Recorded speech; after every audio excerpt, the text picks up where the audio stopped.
grand, divine, rich, wealthy, rising to all my family. I wanted to speak on how I'm starting to see a lot of spiritualists speaking on, how a lot of their trigger traumas is resurfacing, and I love it. I love that they speaking on it and they speaking out on it, and it helps me too. You know what I'm saying? Because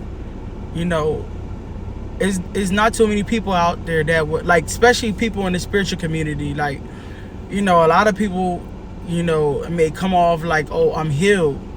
And I seen one of the spiritualists, she was speaking about it, and she said, some of them be acting like, I'm fully healed, and it's like she said, this shit is forever, and it is. Healing is forever. Those traumas is gonna keep resurfacing.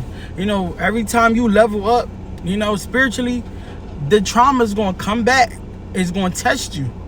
It's gonna test you. It's gonna test you, see where you at, how you react to it. You know what I'm saying? Respond to it, all of that good stuff.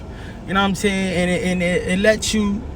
It shows you, how far you've, gotten, or, how well you've done, when it came to, healing those traumas. Because some people, they get to a certain point of healing and they stop, you know what I'm saying? And you can't stop, you know what I'm saying? Because it's always something that's going to happen in life where you're going to have to face a trigger. You're going to have to face a trigger, you know what I'm saying? So it's like, I respect those that speak out about it, especially the ones, again, in the spiritual community, because there's a lot of people out there act like they just fully healed, and they not. Nobody's 100%, healed. You know what I'm saying? You can be healed to the point you able to, work through, or, get through certain situations, but it's like we're always going to keep having those triggers come back, you know what I'm saying, to test us, you know what I'm saying, throughout our life, you know what I'm saying?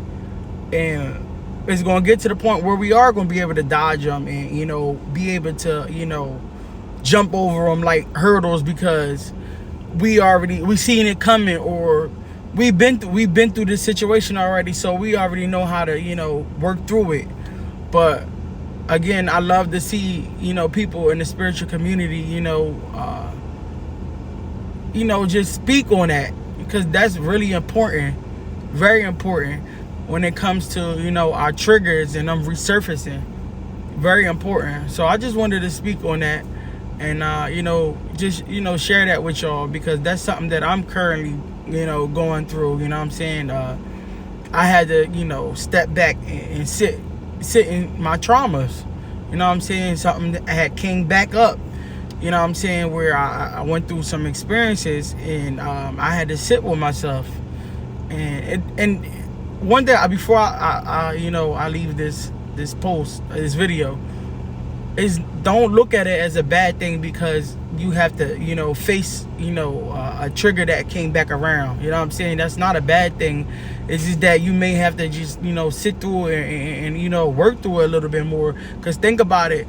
Think about how you've reacted to a situation in your past versus now. You know what I'm saying? So that means that you did do some work, but it may be some lingering hurt or trauma that's still, just, swimming around in your heart, that you just gotta still, work through it and sit with it a little bit longer. You know what I'm saying? It ain't nothing wrong with that. You know what I'm saying? As long as you taking accountability and you working through your issues, that's real. That's a beautiful thing. You know what I'm saying? You can take accountability, you can acknowledge it, you know what I'm saying, and point out what the problem is, you know what I'm saying, and go back and sit in it, you know what I'm saying, self-reflect off of it. And that's a beautiful thing. So that's what I wanted to share with y'all. I love y'all though. Self-love.